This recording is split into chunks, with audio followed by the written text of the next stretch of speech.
काफी समय पहले की बात है। भीमपुर नामक गांव में एक परिवार खुशी खुशी अपना जीवन यापन करता था। उस परिवार में 2 बच्चे होते हैं, राजू और मोनी। दोनों बच्चे बहुत ही चालाक और शरारती होते हैं। मोनी स्कूल से आकर अपनी मम्मी के साथ मिलकर घर का सारा काम कराती है और राजू स्कूल से आने के बाद अपना सारा टाइम खेल कूद में निकाल देता था। दोनों बच्चों को कहानी सुननी बहुत ही ज़्यादा पसंद थी। एक बार होली पर जब दोनों बच्चों के स्कूल की छुट्टी पड़ी तो दोनों बच्चों ने अपनी मम्मी से कहीं पर घूमने जाने की जिद की। उनकी यह बात सुनकर मम्मी ने दोनों बच्चों से कहा, ठीक है बच्चों, इस बार हम नानी के घर घूमने चलेंगे और वहाँ पर नानी तुम्हें अच्छी अच्छी कहानियाँ सुनाएंगी। अपनी मम्मी से नानी के घर और कहानियों को सुनकर दोनों बच्चे बहुत खुश हुए। अगले दिन सब तैयार होकर नानी के घर की ओर चल दिए। नानी के घर पहुंचकर बच्चे बहुत खुश थे। सारा दिन मौज मस्ती करने के बाद रात में खाना खाकर दोनों बच्चे नानी से कहानी सुनने की जिद करने लगे। उन दोनों की जिद को देखते हुए नानी उन्हें एक राजा की कहानी सुनाती हैं। ये कहानी एक राजा की है जिनका नाम था राणा उदय सिंह। राजा अपनी प्रजा से बहुत प्यार करते थे और वह उनका ख्याल भी रखते थे। वह अपने गांव के लोगों के बारे में जानने के लिए हमेशा उत्सुक रहते थे। एक दिन राजा अपने कुछ दरबारियों को बुलाकर उनसे कहते हैं, जाओ और देखो कि मेरी प्रजा गांव में कैसा जीवन व्यतीत कर रही है और उस इंसान को मेरे पास लेकर आओ जिसे अपने काम की कीमत हो और जो अपना काम पूरी ईमानदारी से करता हो। पर एक शर्त है कि उन्हें पता नहीं चलना चाहिए कि आप लोगों को मैंने भेजा है। दरबारियों को उनके राजा द्वारा कही गई बातें समझ नहीं आई और वे वहां से चले जाते हैं। वे सोचते हैं कि राजा का दिया हुआ काम वे कैसे करेंगे। सब मिलकर योजना बनाते हैं और आखिरी में सारे दरबारी एक योजना पर सहमत होते हैं। अगले दिन सारे दरबारी आदिवासियों के भेष में बैलगाड़ी में बैठकर गांव पहुंच जाते हैं और वहां घूमते हुए लोगों को ध्यान से देखते हैं। घूमते घूमते उन्हें एक लकड़हारा दिखता है जो पेड़ काट रहा होता है। वे लकड़हारे के पास जाकर उससे पूछते हैं, क्या तुम्हें अपना काम पसंद है?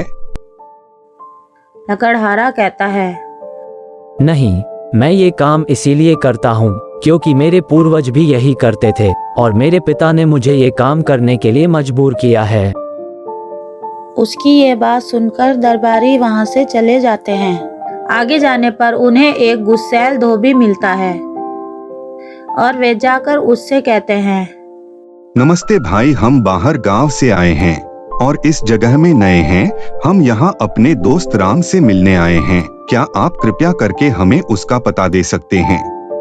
धोबी गुस्से में जवाब देता है, क्या तुम सब पागल हो? तुम देख नहीं रहे मैं क्या कर रहा हूँ?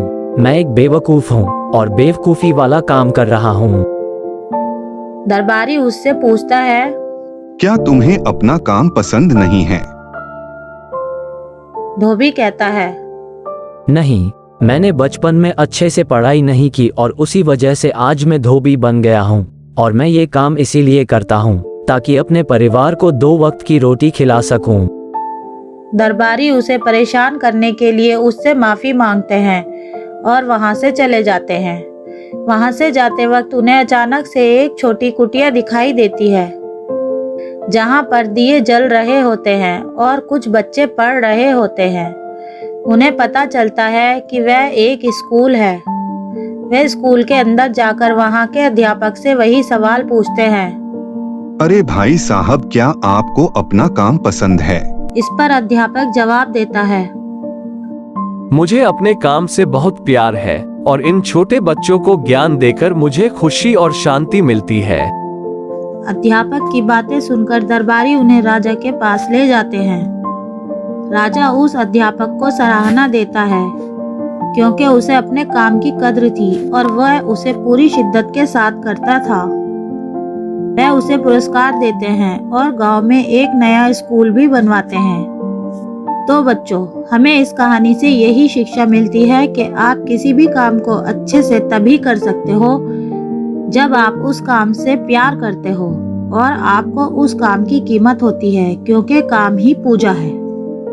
राजा की कहानी सुनने के बाद बच्चे बहुत खुश होते हैं और नानी से एक कहानी और सुनने की जिद करते हैं। तो नानी उनसे कहती है, देखो राजू और मोनी, अब तुम दोनों सो जाओ, मैं तुम्हें कल 2 भाइयों की कहानी सुनाऊंगी। नानी की यह बात सुनकर राजू नानी से कहता है, अरे नानी, मुझे नींद नहीं आ रही है, आप मुझे दोनों भाइयों की कहानी अभी सुना दो। राजू और मोनी की ये बात सुनकर नानी राम और श्याम दोनों भाइयों की कहानी सुनाना शुरू करती है।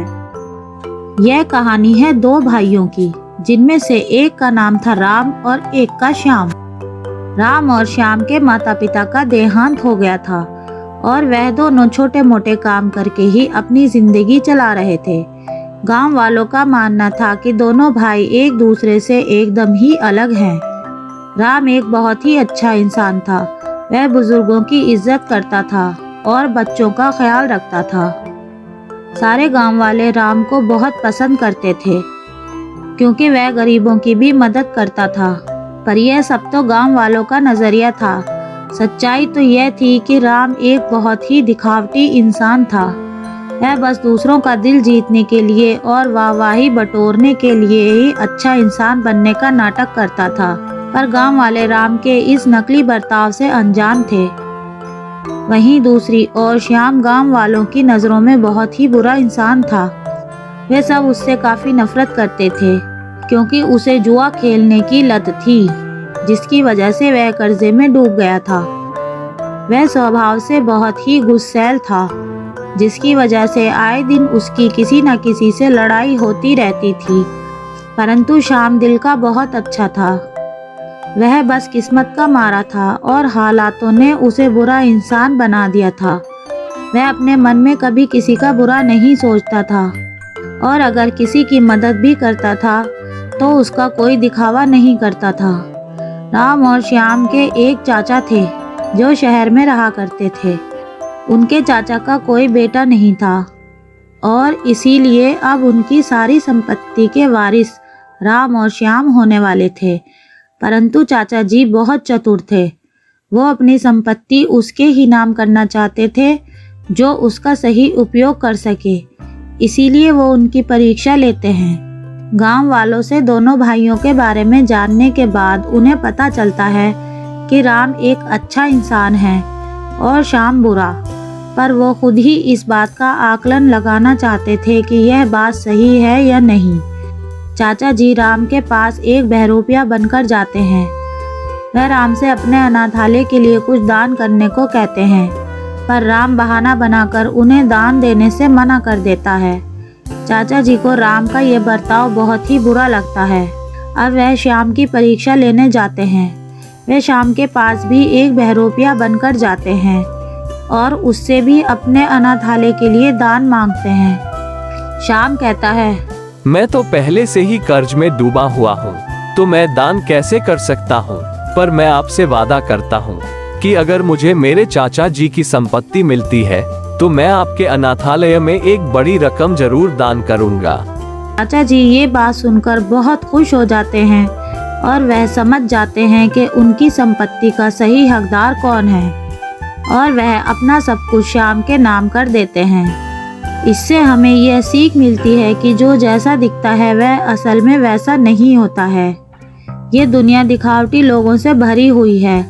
सबको दूसरों के सामने अच्छा बनना है, पर सही इंसान तो वही है जो अपने अच्छे होने का दिखावा नहीं करता और जिसके लिए दूसरों की खुशियाँ सबसे ज़्यादा मायने रखती हैं। दोनों कहानियाँ सुनने के बाद दोनों बच्चे बहुत ज़्यादा खुश होते हैं और नानी को धन्यवाद बोलकर सो जाते हैं। प्यारे बच्चों, अगर आपको हमारी वीडियो पसंद आए तो वीडियो को लाइक करें और हमारे चैनल को सब्सक्राइब करें।